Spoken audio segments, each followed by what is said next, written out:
SRF Audio. SRF 3 Fokus. Mit dem Donat Hofer und mir gegenüber sitzt die Mahara McKay. Seit 8 Jahren Tantra-Lehrerin. Sie begleitet Menschen auf dem Weg zu sich selber. Vor 12 Jahren hat sie sich schlagartig aus der Öffentlichkeit zurückgezogen und gibt eigentlich keine oder nur ganz selten persönliche Interviews. Umso mehr schätze ich es, Mahara, bist heute hier, vis-à-vis von mir im Fokus. Herzlich willkommen. Wie geht es dir jetzt wieder quasi in diesem Sinn zurück in der Öffentlichkeit mit mir jetzt heute? Ja, zuerst mal vielen Dank für die Einladung. Vor einem halben Jahr oder so habe ich schon mal eine Einladung bekommen. Und war ein bisschen verunsichert, ob ich zusagen oder nicht. Ich hatte einfach oft das Gefühl, dass meine Arbeit nicht richtig verstanden worden ist und nicht richtig recherchiert wurde ist darüber und die Arbeit auch nicht den Respekt bekommen hat, den sie eigentlich verdient. Und deshalb mein Vertrauen ein bisschen weggegangen ist, um mich da in der Öffentlichkeit gross Aussagen zu geben über was ich mache. Ja. Und eben, was du machst, Tantra, und es gibt viele Vorurteile zu Tantra oder viele Missverständnisse, sagst du, und über das wollen wir reden. Yes. Und wir wollen auch dich ein bisschen lernen kennen.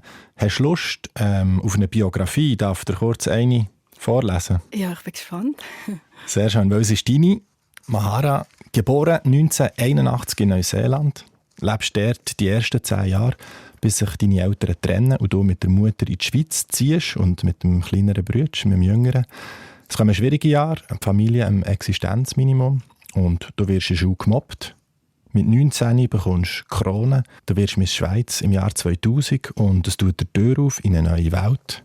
Du fährst gleich darauf an, elektronische Musik produzieren. Gehst deiner Leidenschaft nachher für die Musik, wirst vor Szenen zuerst belächelt, aber du setzt dich durch, fasst Fuß als DJ Roxy, legst auf der ganzen Welt auf, Jet-Set-Partys, Paris, New York, hast Werbeverträge mit Weltmarken und stehst aber immer wieder im Scheinwerferlicht, mitten im Glitzer und Glamour. Bis dein Körper auf einen Stopp-Knopf drückt, du entscheidest dich im 2013, dein Hab und Gut zu verkaufen, ziehst dich aus der Öffentlichkeit zurück und holst es ab auf Indien in ein Yoga-Retreat. Fährst an genau herzuhören, anfangen die neue Mahara lernen kennen, die andere Mahara, bis du mit 39 sagst, jetzt bin ich die Frau, die ich immer sein wollte. Es tönt wie so auch eine Hollywood-Lebensgeschichte. Ist das eine mediale Zuspitzung, so, die ich jetzt gemacht habe, oder ist das die reale Abbildung verkürzt von deiner Lebensgeschichte, Mahara? Ja, also ich muss sagen, du hast eine gute Recherche gemacht. Es ist nicht fast alles richtig gewesen, ausser die elektronische Musik habe ich nicht produziert. Ich habe Chill-Out-Musik produziert, eine kleine Feintunde. Okay, das liegt an meinem Musikwissen, der Fehler. Entschuldigung. Ich mache nichts, nein, es ist super, es ist recherchiert. Nein, und im 2012 bin ich dann einfach auf eine Weltreise gegangen, bevor ich da mich in die Yoga-Kurs und Weiterbildungen eingetaucht bin. Habe ich zuerst noch die Weltreise gemacht, um meine Selbstfindungsreise anzufangen. So. Und ich würde genau gerne an diesen Punkt her. Was war es, wo in dir gesagt hat, hey, jetzt lasse ich das alte Leben quasi zurück. Du hast alles verkauft und bist auf die Weltreise. Was ist das, was dich hat, wo du hast gesucht, deine Sehnsucht? Oder was war es, wo du hast gesagt, hey, ich muss etwas Grosses ändern? Ja, ich habe mich einfach nicht mehr erfüllt gefühlt. Ich bin zwar, hatte eigentlich einen Traumjob, habe aufgelegt, mega viele tolle Events, wo ich auflegen und so ein bisschen Glitz und Glamour und ja, habe super verdient. Und da habe ich so eine Leere in mir gefühlt und habe gemerkt, hey, irgendwie ich fühle mich nicht vollkommen zufrieden. Es hat auch ein bisschen damit zu tun, mit dem Wechsel von der Musik damals. Es ist gerade so David Guetta aufgekommen und voll in das elektronische Pop rein. Und das ist für mich persönlich nicht gerade mein Musikstil gewesen. Und ich habe mich dann so ein bisschen forciert gefühlt, da Sachen aufzulegen, die ich nicht richtig gefühlt habe von Herzen. Und dann habe ich gefunden, nein, also ich glaube, es ist Zeit zum Wechseln, etwas Neues nach 10 Jahren.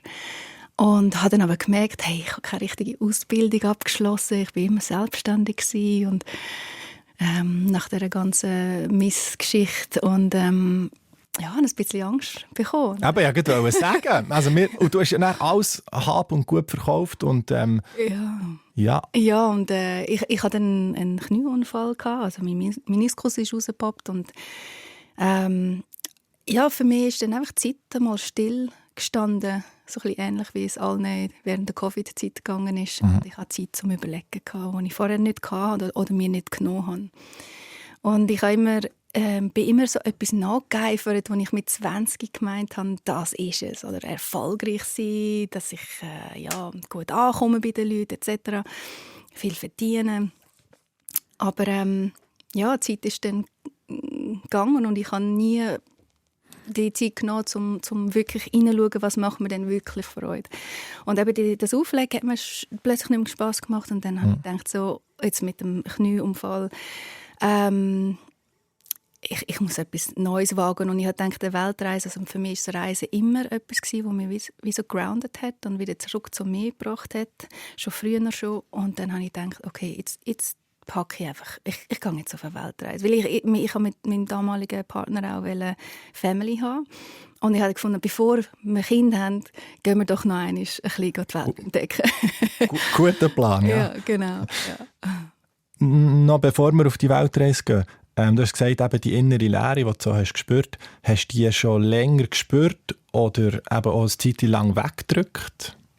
Oder? Hey, nein, es ist im Fall schon ein Jahr gegangen. Ich habe schon ein Jahr lang gemerkt, hey, ich fühle mich nicht ganz vollkommen. Eben, wo die Musik eigentlich angefangen hat zu wechseln. Weil es ist eine Zeit lang so R&B Hip-Hop, habe ich viel auflegen und eben, ich hatte noch ein Pseudonym als DJ Roxy, wo ich mehr so Rock'n'Roll, Hard Rock, Metal und also Indie Rockabilly aufgelegt habe. Und das hat mir fast mehr Spass gemacht. Ich habe zwar weniger verdient, aber es hat mir mehr Fülle gegeben, als jetzt so ein bisschen mainstreamig, poppig aufzulegen. Dort habe ich einfach besser verdient und ich habe das so ein bisschen als Balance dann gebraucht. Und dann ist das eigentlich klar für mich, irgendetwas muss einfach ändern. Also, so geht es einfach nicht weiter. Irgendetwas muss sich ändern und ich habe keine Ahnung, was. Ich habe einfach gewusst, ich muss jetzt einen radikalen Change machen.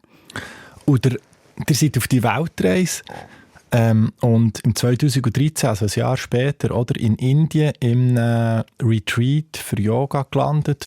Was ist dort, was hat dort für einen Prozess angefangen? Hat der schon auf der Reise angefangen? Es hat immediately angefangen. Was hat immediately angefangen? Sofort hat es angefangen. Wir haben unsere Reise, also mein damaliger Partner hat Indien als erstes Ziel ausgewählt, weil er gemeint hat, mir würde es sehr gut gefallen dort und er hat recht gehabt. Es hat so viele Türen aufgemacht und mich eingeladen auf so viele Fragezeichen, die ich vorher gar nicht hatte oder Fragen, die ich nicht hatte. Also Türen zu dir oder Türen zur Neuem, Welt? Oder? Zu Neuem. Einfach Ja. so viel Wissen, wo ich keine Ahnung, eben wie Atem, keine Ahnung über Atem hatte, über meine Atmung, Asthma und einfach nicht richtig geschnauft und zuerst mal bewusst geschnauft und dann habe ich eine Pranayama-Ausbildung gemacht und diverse Atemausbildungen damals schon gemacht und war völlig begeistert von dem, was mein Atem alles kann und was für eine Kraft ich kann in mir innen und spüren darf mit dieser Atmung. Und damals ist das noch nicht so bekannt gewesen und dank Wim Hof ist dann das ein bisschen bekannter geworden, dann Jahre später. Und heute zum Glück ist es sehr anerkannt. Aber eben, und auch Meditation. Ich habe nicht gewusst, was ich gemeint, das ist einfach nur hersitzen und keine Ahnung, keinen Bezug dazu gehabt. Oder tonnenweise Sachen, Ecstatic Dance, also an Partys gehen, ohne Alkohol, ohne Drogen, barfuß, nicht reden.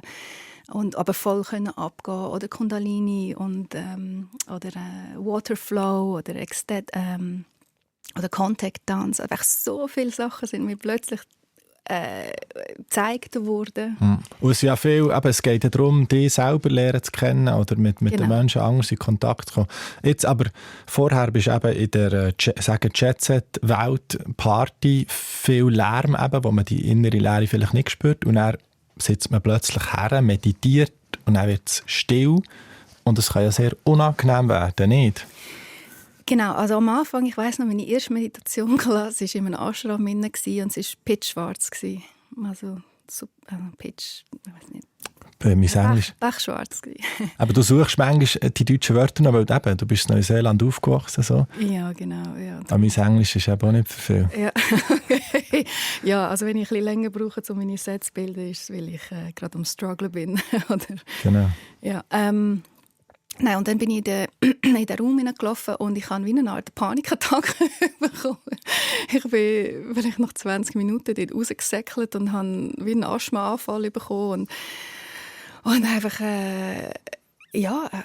Panik gehabt. Und dann dachte ich, Jesus, nein, also das darf ich ja, also das kann ich nicht machen, das geht nicht. Also für mich war nichts, einfach hersitzen und in der Stille mit mir mich konfrontieren mit mir selber. Das war wie too much.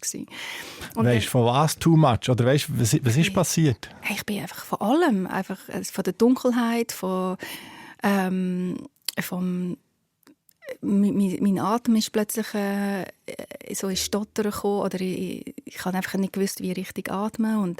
Und eben durch das ich Angst hatte, habe ich dann wie einen Asthmaanfall bekommen. Und es ist alles so schnell gegangen. Ich hatte dort wie gar nicht noch kein Bewusstsein wie entwickelt, um das zu beobachten, was wirklich abgegangen ist. Ich weiss nur, es war zu viel. Es war einfach alles zu viel. Und dann bin ich rausgesäckelt und habe meinen Atem wieder beruhigt oder mich wieder beruhigt. Und dann hat einer von den Lehrern dort mir gezeigt, wie ich richtig schnaufen soll. Und ich hatte so ein schönes Erlebnis, dass ich auf dem Bett war, in dem Ashram, und habe meinen Atem beobachtet, wie mein Bauch aufgeht und wie ich einfach mir vorstelle, wenn ich mehr und mehr expande, also überall, mein ganzer grösser wird. Und es ist mit der Zeit, bin ich mir wie so vorgekommen, also ist mir vorgekommen, als würde ich beim Einschnaufen von der Matratze aus meinem Körper rauskommen. Und dann beim Ausschnaufen wieder in meinen Körper rein und weiter runtersinken, weiter runterfallen. Irgendwie, ich bin so in das eingetaucht. Es war richtig wie ein Flash. Und ich habe nichts konsumiert. Also ich bin nicht irgendwie auf Pilzli oder sonst irgendetwas. Ich bin einfach so bewusst mit meinem Atem eingetaucht und habe das Gefühl, das ich gefühlt habe, vergrössert oder vertieft. Und das hat mich so geflasht. Und dann habe ich das erste Mal gemerkt, so, wow, mein Atem fasziniert mich. Eigentlich möchte ich dort mehr Wissen bekommen. Ich habe dann eben eine Pranayama-Ausbildung gemacht. Pranayama ist yogisches Schnaufen, oder? Ja, genau. Es sind so diverse Übungen, Atemtechniken. Ja. Wie man sich mehr beruhigen kann, wie man mehr zentrierter kann sein kann, wie man den Körper kann aufwärmen kann, wie man den Körper kann abkühlen kann. Es gibt ganz viele verschiedene Atemtechniken. Und das habe ich dann in den Himalayas, eigentlich dort, wo der Gangas originated, dort oben, habe ich dann das gemacht. Und einen Monat lang, und das war ganz eine crazy experience gewesen. Warum?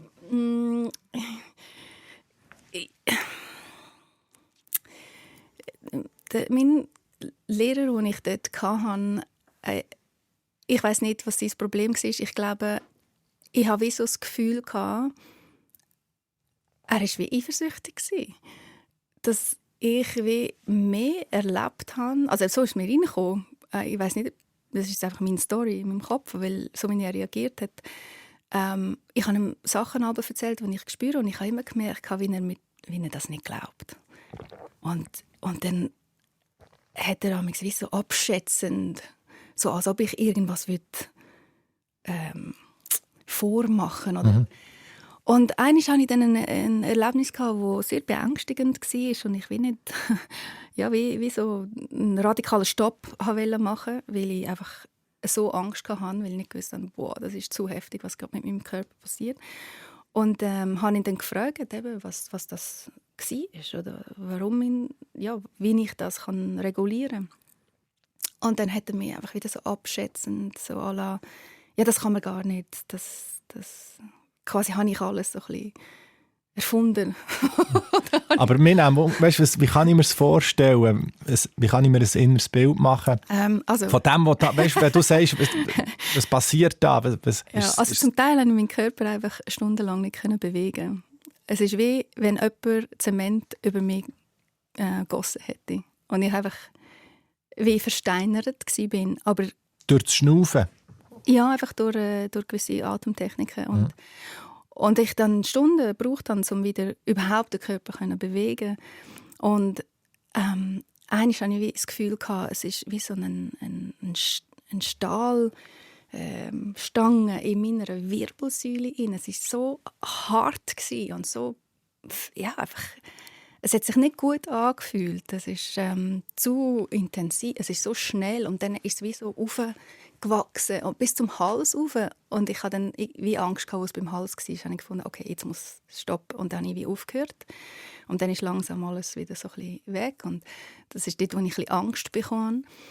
Und habe ihn eben fragen, ob das gut oder nicht gut oder warum und überhaupt. Und er hat mir einfach keine anständige Antworten können geben. Dann bin ich recht wütend geworden und habe ihm gesagt, hey, ich fühle mich überhaupt nicht safe und das ist eigentlich deine Aufgabe. Also ich bin da, um von dir zu lernen und ich habe nicht das Gefühl, dass du mir irgendwie weiterhilfst. Im Gegenteil, ich habe das Gefühl, du glaubst mir nicht einmal, was ich da erzähle. Und darum habe ich dann einfach nachher gar nicht mehr meine Erlebnisse erzählt.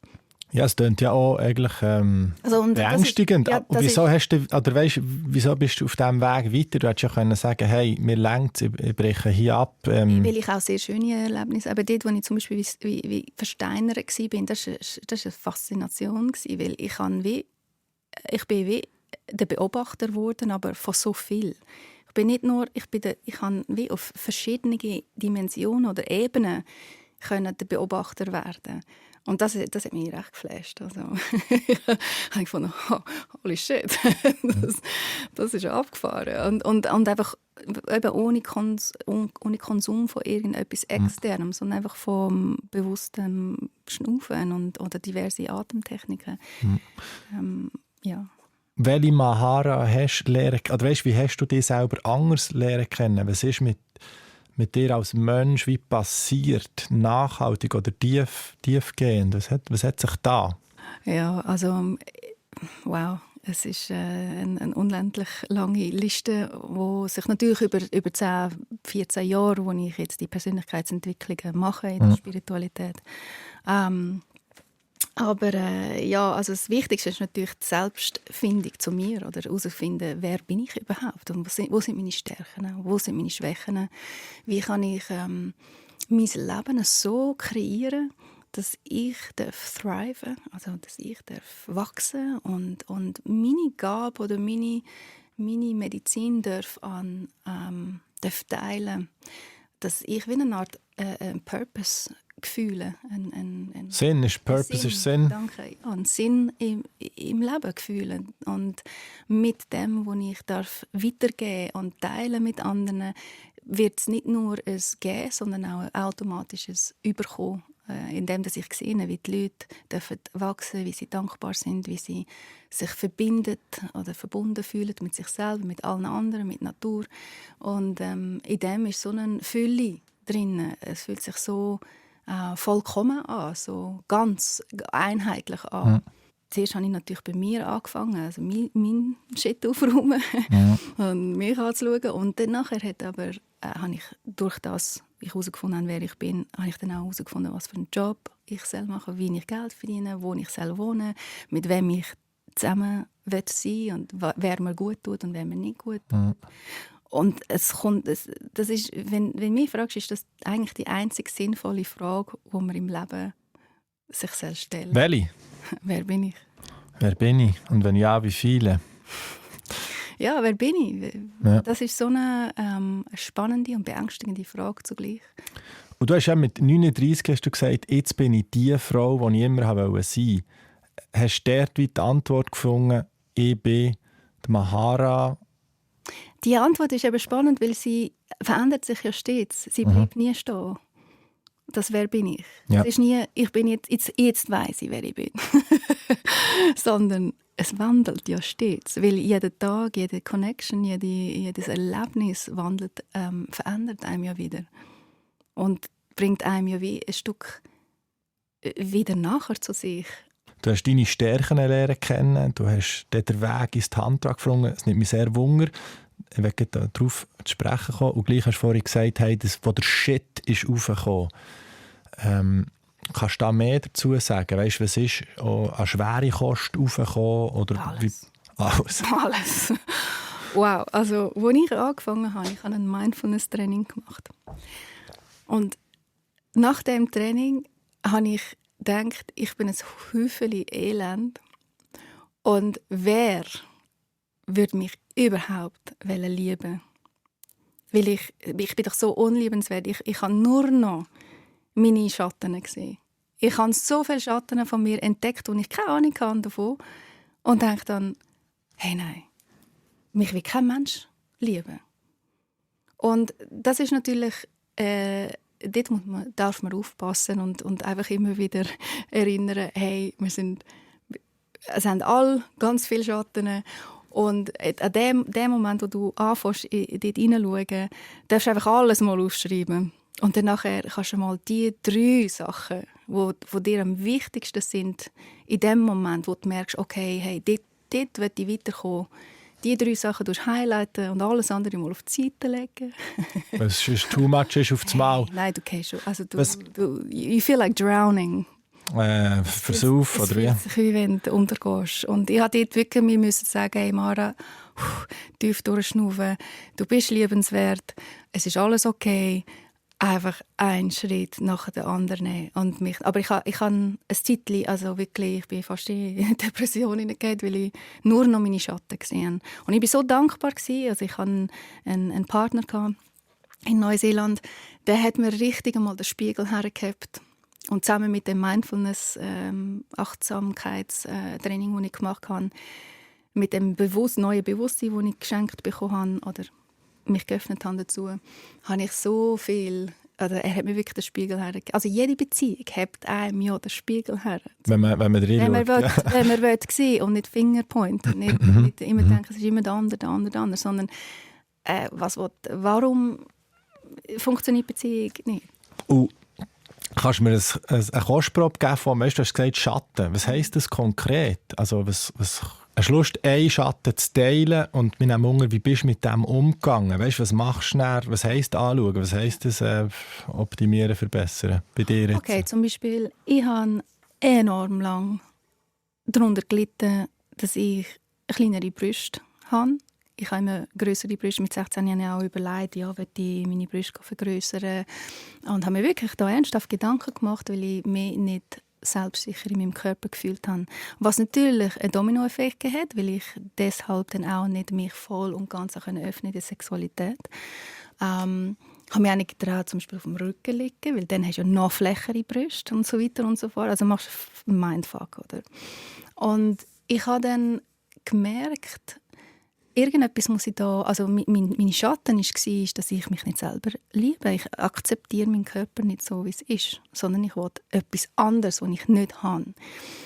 Und ich musste dann einfach merken, okay, entweder gehe ich meine Brüste vergrössern oder ich gehe tiefer schauen. Wo ist da der Disbelief?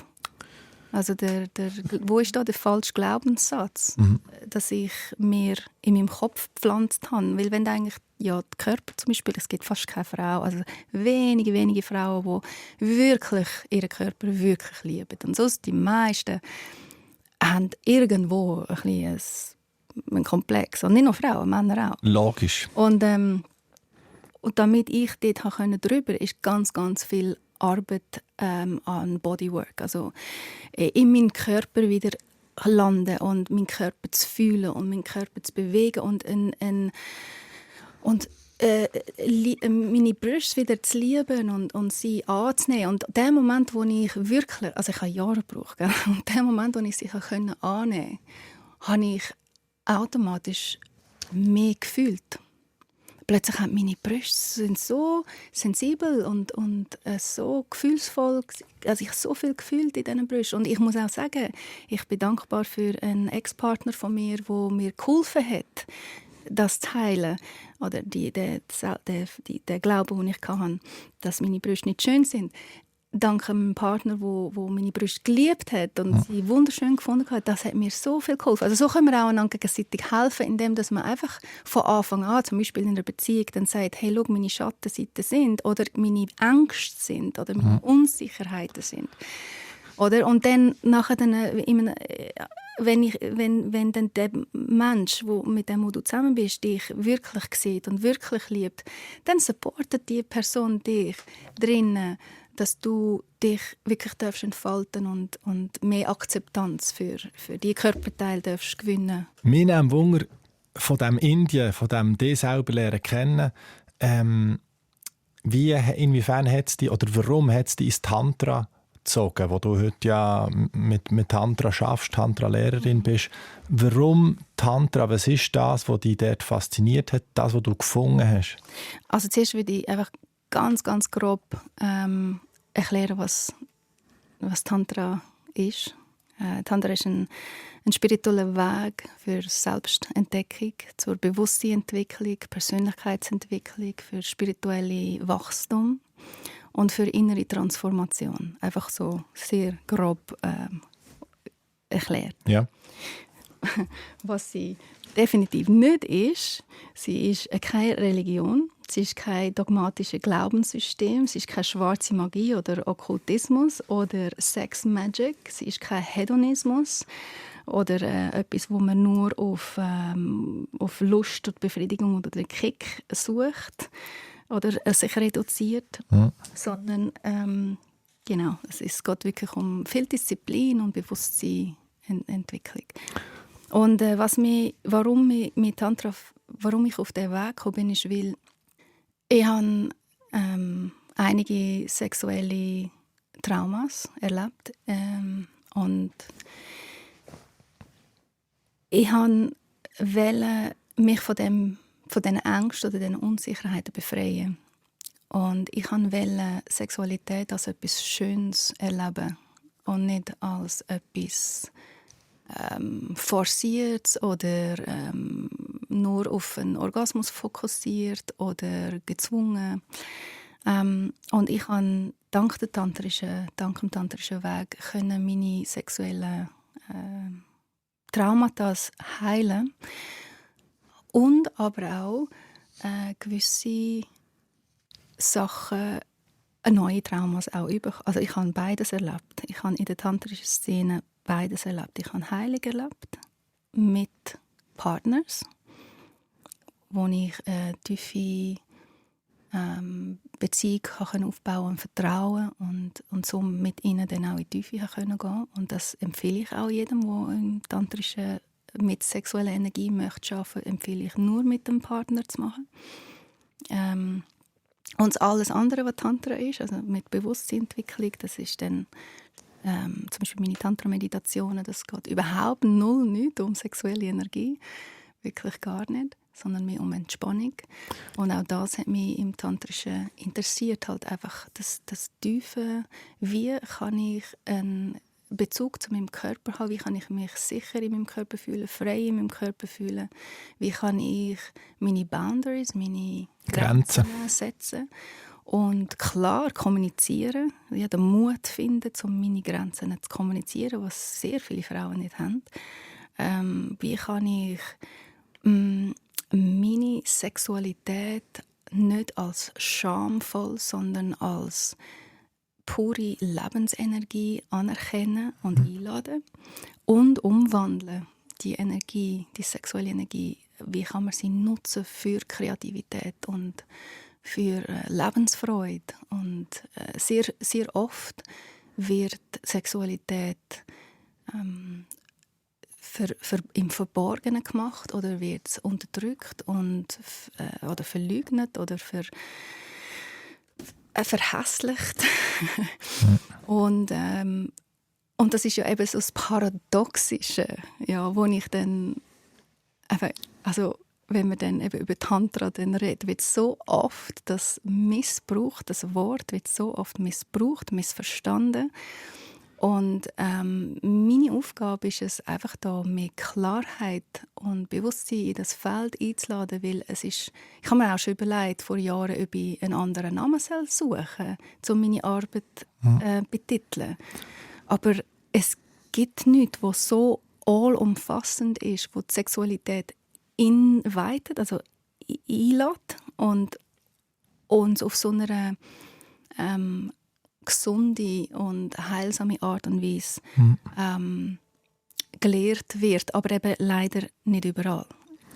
Dort muss man einfach weil die Sexualität halt eingeladen wird oder kann eingeladen werden, ist es sehr mit Respekt oder mit Vorsicht gut zu recherchieren, bevor man irgendwo hergeht, wer unterrichtet, was unterrichtet oder vielleicht einen Kollegen fragen und vielleicht zuerst auch mal wissen, seine eigenen Boundaries herauszufinden, um die wirklich klar zu kommunizieren.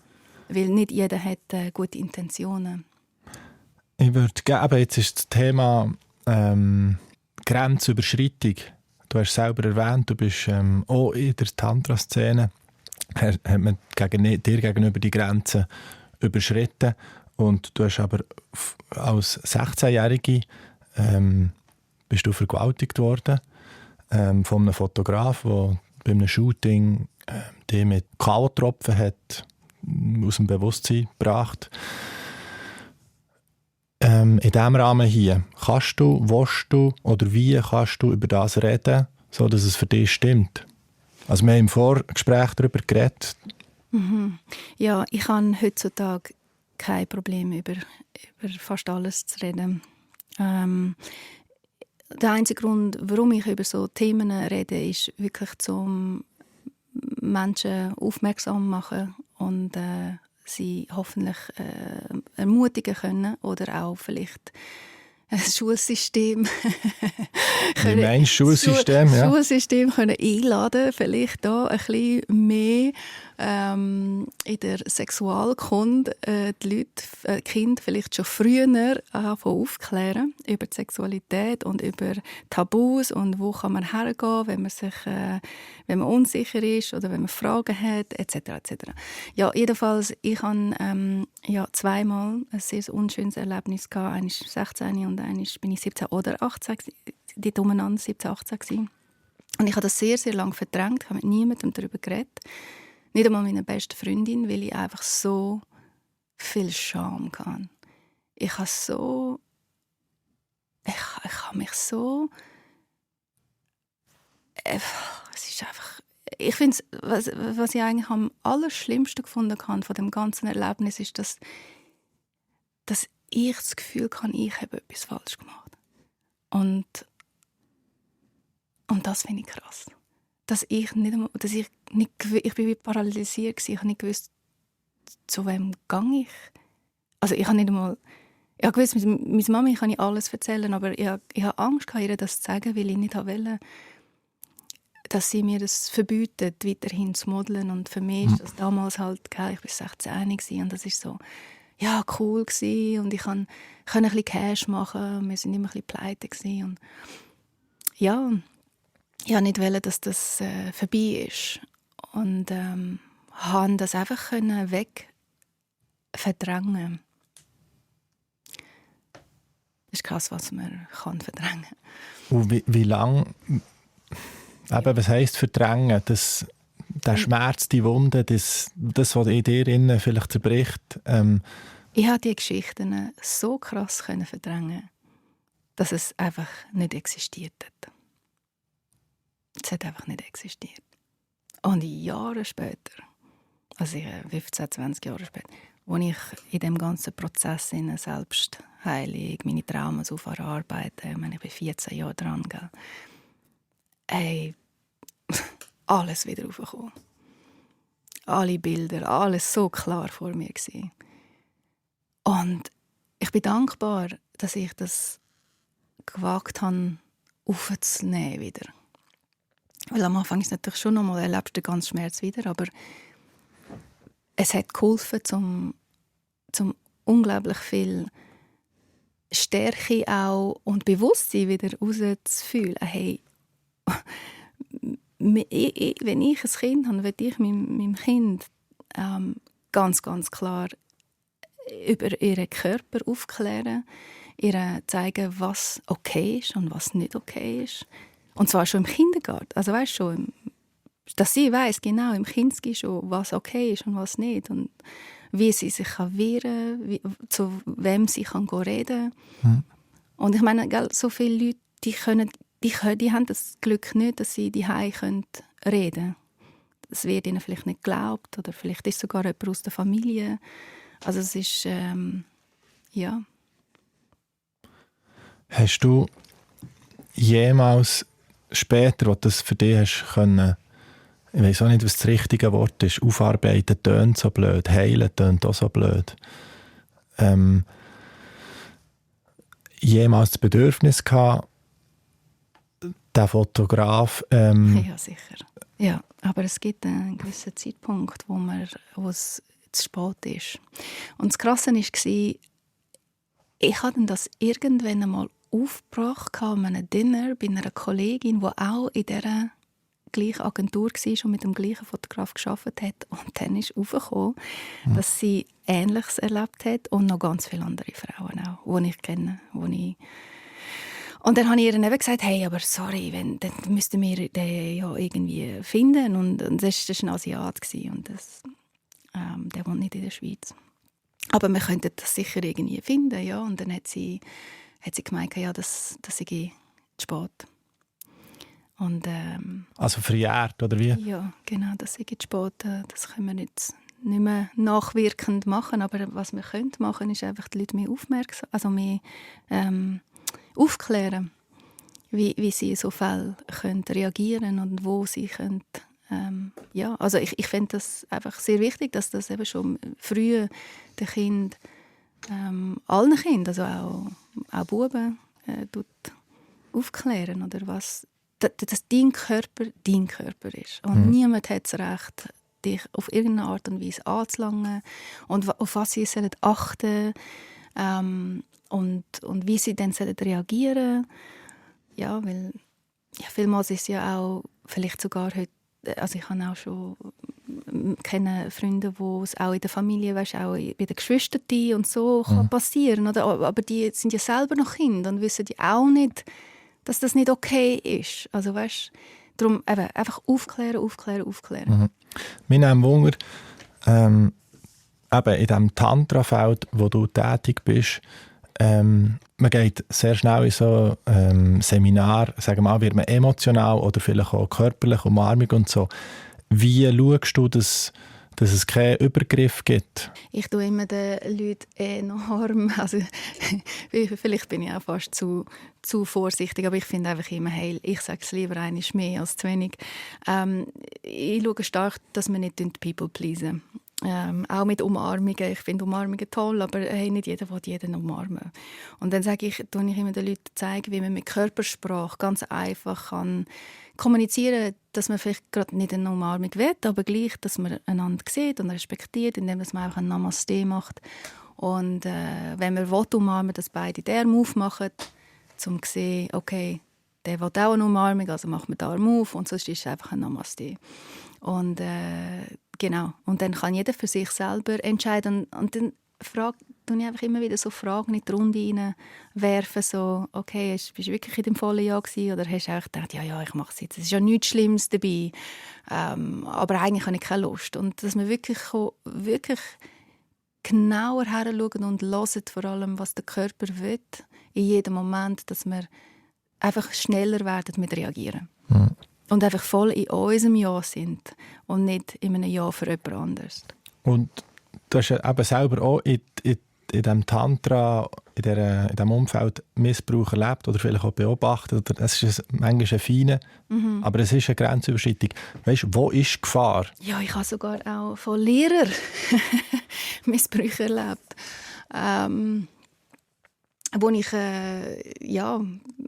wo recht so manipulativ und sneaky passiert ist. Darum sage ich, es ist so ein delikates Feld, wo man einfach muss bewusst sein muss, sobald Sexualität oder Nähe oder Touch oder im Spiel ist es sicher vorteilhaft, wenn du klare Grenzen kannst setzen, wenn du weißt genau, was du willst und nicht willst. Wenn du dort noch ein bisschen unsicher bist, würde ich vorschlagen, komm zu mir ein paar Mal in Tantra-Meditation, um wirklich dich zu spüren und zu wissen, was du willst. Und wenn ein Kursleiter dir Optionen gibt, dann ist schon mal super. Dann finde ich, kannst du ziemlich entspannen. Wenn der Kursleiter dir sagt, okay, look, du kannst entweder das machen oder du kannst auch das und dieses machen. Oder du kannst auch noch zuschauen oder in Meditation. Dann gibt es dir Raum, um hineinzufühlen, will ich mitmachen, will ich zuschauen, was will ich.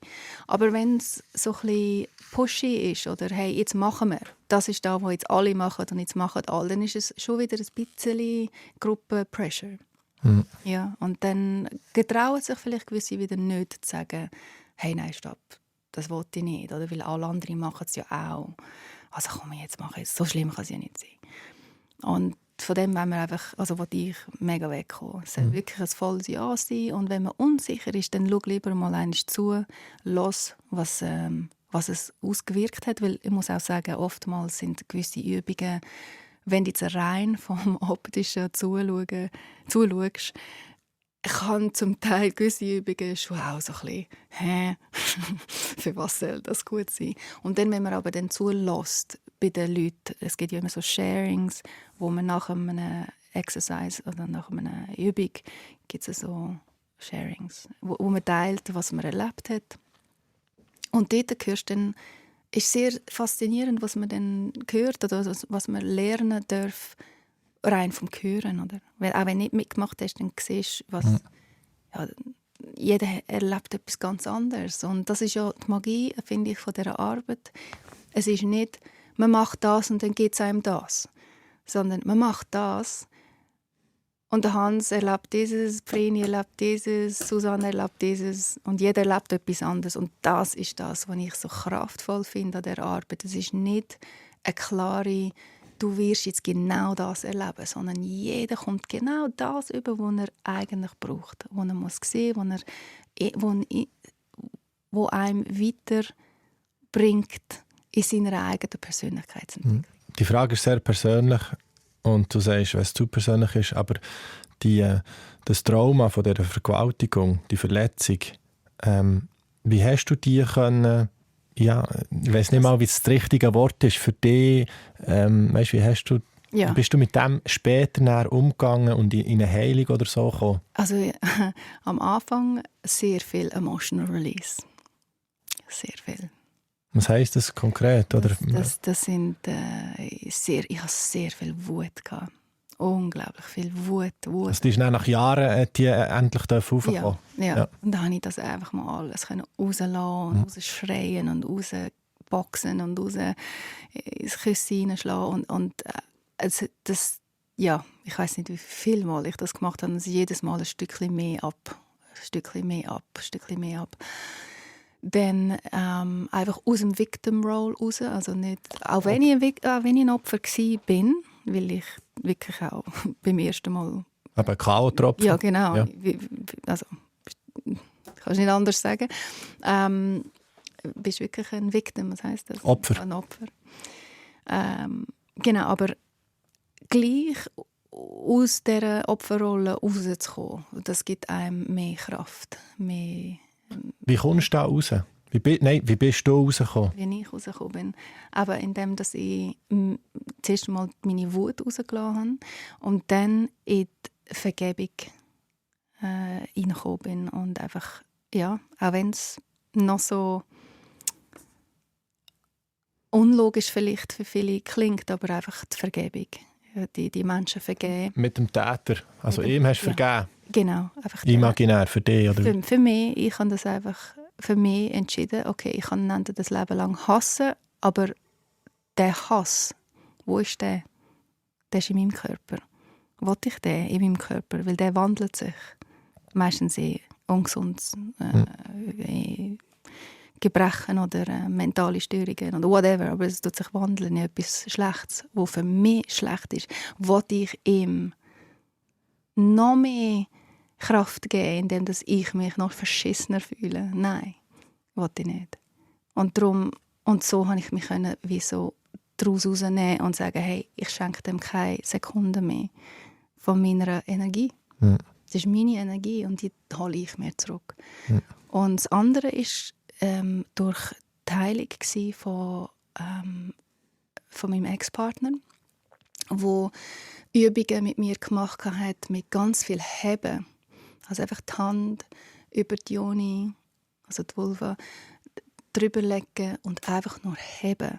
Nicht stimulieren, nicht reiben, bewegen, einfach nur heben und schnaufen. Und einfach in meine Yoni reingelassen, also in meine Gebärmutter und Vulva reingelassen und ihr die Erlaubnis geben, zu fühlen. Alles, was da ist. Und ja, ich habe heute noch, wenn ich Liebe mache und mein Partner mich einfach hebt, überlege ich immer noch. Aber anstatt dass es ein Wein, eine Trauer von sich verloren zu fühlen und hilflos zu fühlen, ist es eine Trauer oder sind es Tränen von einer Vollkommenheit, von alles, von schön und schlecht und einfach alles dürfen fühlen. Und das gibt so eine unglaubliche Verbundenheit dann auch mit meinem Partner, wenn ich so weinen darf. Und einfach, manchmal weine ich für die ganze Sisterhood, für alle Frauen, die das noch nie haben dürfen erleben, so Sexualität dürfen ausleben oder Gefühle mit so viel Einfühlsamkeit und Geborgenheit und mitfühlend vom Partner. Es ist ein reines Hören, ein tiefes Hören auf den Körper. Wenn du siehst, wenn eine Frau stöhnt und sich bewegt, ob sie offen ist, du siehst es, du fühlst es. Es ist einfach mehr schauen und hören. Und ja, und auch dürfen sich trauen, vor allem als Frau, sich dürfen getrauen, zu sagen, was man will in der Sexualität und allgemein im Leben. Aber einfach, hey, das fühlt sich gut an, das fühlt sich nicht gut an, kannst du bitte mehr so, kannst du bitte weniger so. Und es ist so spannend zu sehen, wie viele Partner oder Liebhaber ich hatte in der Vergangenheit, die nicht mit dem klargekommen sind, dass ich mich getraut habe, zu äußern, was ich will. Überforderung, Angst, voll Angst. Unsicherheit. Ich bin nicht gut genug. Sie sind sich nicht gewohnt, keine andere Frau spricht, hab jetzt mal das, du willst immer Kontrolle haben und einfach immer wieder auf mich schieben. Und viele Jahre habe ich das geglaubt, okay, Mahara, ich gebe jetzt Kontrolle ab. Nein, was so ein Scheiß. Das ist mein Körper. Ich gebe doch meine Kontrolle. Nein, ich kann so viel reden, wie ich will. Solange du meinen Körper noch nicht gemeistert hast, will ich noch 100-mal sagen, was mein Körper gut tut und nicht. Und der Tag, wo du meinen Körper so gut kennst, dass ich nichts mehr sagen muss, Halleluja. Yes. Und bis diesen Tag rede ich so viel drin, wie ich will. Und das habe ich unglaublich viel Mut gebraucht. Was eigentlich noch krass ist, weil warum braucht man da Mut? Aber es ist wirklich für eine Frau, weil wir seit Generationen einfach konditioniert worden sind, wir haben nichts zu sagen.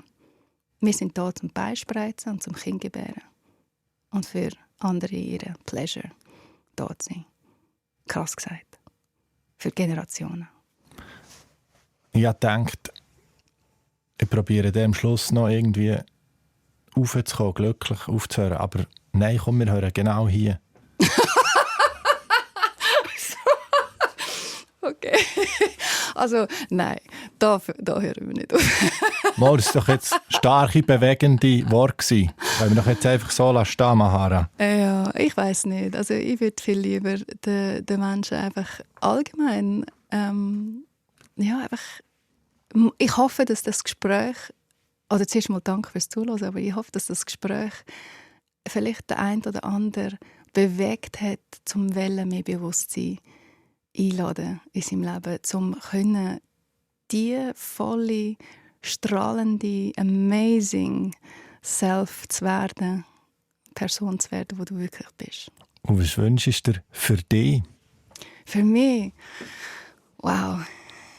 Ich bin im Moment gerade so unglaublich, wirklich, ich bin so auf einem High, ich bin so glücklich, so zufrieden und dankbar. Ich habe gerade ein neues Studio eröffnet in den Bergen, wo mich mega geflasht. Ich lebe umgeben von den Bergen und Seen und Wasserfällen. So viel Natur und Ruhe. Ich habe so ein tolles Netzwerk an Familien und Freunden. Und ich habe einen unglaublich genialen Partner, der mich unterstützt und ready ist, um mit mir zu wachsen. Ich wünsche mir, ich habe die letzten 2 Jahre mir sehr fest Familie gewünscht, Kind gewünscht. Und ich habe noch kein Kind. Und bin 44 und die Zeit tickt. Und ich bin aber mittlerweile so in einem Vertrauen, dass ich weiss, dass ich da bin, zum in Service sein, zum Dienen. Und wenn meine Arbeit ist, also wenn mein Purpose, meine Berufung ist, zum Weiterdienen als Mutter in Raum halten, dann ist das halt der Weg, wenn ich meine mutterliche Energie ausleben darf. Und sonst darf auch ein Kind kommen, wenn die Seele kommt. Du hast ein Musikstück mitgebracht, mit dem wollen wir näher davon fliegen. Nick Mulvey, «Fever to the Form». Mir nimmt Wunder, warum genau das Stück. Aber zuerst möchte ich Merci sagen, Mahara, bist du gekommen. Merci für deine Offenheit und das Vertrauen. Euch daheim, merci fürs Zuhören. Wenn ihr mehr Fokus im Leben wollt, unbedingt abonnieren. Feedback gerne per Mail auf focus@srf.ch. Fokus mit C geschrieben. Mahara, «Fever to the Form». Warum dieser Song heute? Also weißt du was? Für die kurze Zeit, die wir jetzt noch haben, du hast mir noch versprochen, mir zu sagen, wie die Tantra-Meditation für dich war. Weil das ist der einzige Grund, warum ich heute da bin. Das ist, weil du dich geöffnet hast, zu mir in einer Klasse zu kommen. Das, was mir sehr stark ist nachgehalten, ist das People-Pleasing. So das Wollen gefallen, müssen gefallen, was denken die anderen über mich. So, das bei mir kritisch hinterfragen, das hat mich ein Zeitchen begleitet und es ist etwas, was ich für mich mitnehme. Merci. Warum dieser Song? In diesem Song geht es darum, dass eine tiefe, empfundene Leidenschaft Erfüllung und Klarheit bringen kann. Und wenn man für nichts eine Leidenschaft fühlt, dass es allenfalls Verwirrung oder Unzufriedenheit zu Verwirrung oder Unzufriedenheit führen könnte. Und der Song fordert einem auf, dein Herz mit Freude zu füllen.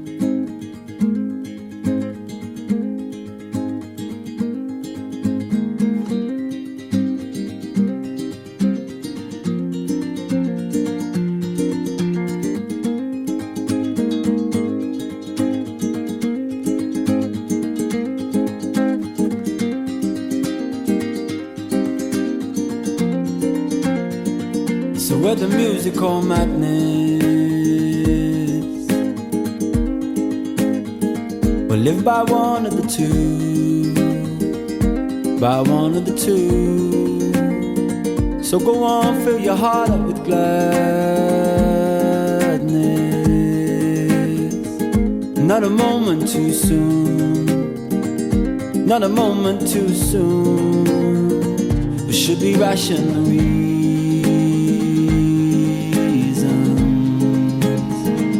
Choose a child to ignore.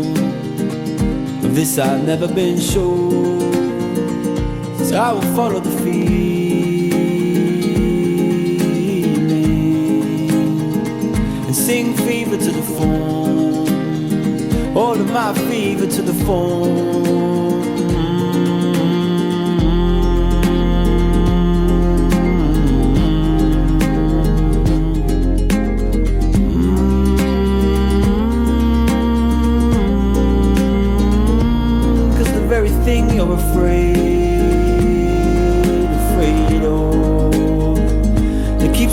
clean but unclear, clean but unclear, is the dirt that you're made of, and that's nothing to fear. No, it's nothing, my dear, but how do I know what you're thinking? Maybe I thought it before.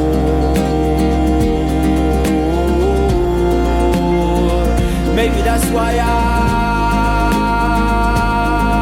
at your window. Hear me at your door, singing, give me some more. Oh, fever to the phone. Won't you hear me at your door, singing, give me some more. You were never empty, and we've been here before. Yes, we've been here before, and that was always plenty. Yes, still we ask for more, singing fever to the phone.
Das war ein Podcast von SRF.